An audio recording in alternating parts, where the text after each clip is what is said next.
Well, I was going to do a video digging up a stump. Turns out it only took about 3 scoops to pull the stump up. Little Red at her finest. That's a lighted stump that I've been driving over and running over. I got a little woods road here, and every time I drive through here, I'd run over that thing, forget about it, and bounce my truck or my tractor. So I said, well, while the sun's out, and the sun hasn't been out much, it has been wet.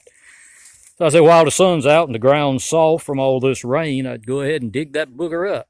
Well, oh well, at least you did get to see the Harbor Freight trencher backhoe in action for a few seconds there. The hydraulics are surprisingly strong on this thing. You really have to be careful. I believe you could really break something if you, I think the hydraulics are probably stronger than the machine. They really impress me with some of the things that they will do. But there you see it. She just ripped that bad boy right up out of the ground. That's the little Ford 1210 tractor that I pull the trencher around on the farm with. And wow. Well, I was hoping that would be a nice video. Turns out, I just finished digging up one over here that I didn't film. And I guess I should have filmed that one.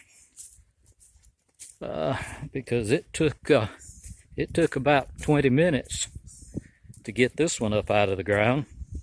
It's another lighted stump right in the middle of where I park my equipment. It's another one that I've been, if I can get the shade.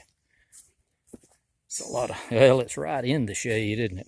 Right there is where I dug it up. Oh God, that's heavy. I was gonna roll it into the sun. There we go, that's a little bit better. It's a big old lighted stump. And it was deep in the ground. There was only, can't see for the sun. Yeah, there was only about that much of the stump showing above ground. All the rest of that was underground. And it took me about 20 minutes to get it up. And once I got it dug around and loose, the bucket on the backhoe picked it right up out of the hole. I didn't have to put the thumb on it. I had the thumb handy. There's a power pole that's 20 foot long. That's an 18-foot trailer. It's a 20-foot power pole. Was a 30-foot. The top end was busted on it, and I cut it off. I'm going to use it here on the farm. And I picked that thing up with the thumb on Little Red and laid it on this trailer so that I could move it. And actually what I did, I put Little Red on the trailer and went to where the pole was, and that was when it still had the other 10 foot on it. And without even taking Little Red, no, I did. I rode Little Red off the trailer and picked that pole up using the thumb, set it on there, and then winched Little Red back up on the trailer. So that gives you another idea of the strength of these backhoes. We'll not do it without the legs in the ground, because that's where it gets its leverage from. That's my old Sidewinder winch there. Came off of a big off-road wrecker that pulled 18 wheelers. And I bought that thing, gave a man 50 bucks for it years ago, mounted it on my equipment trailer. I'm not sure what the weight rating is on it, but it would pull a mountain if you could get a rope around it. But anyhow, that picking up that pole gives you an idea of the strength of the hydraulics.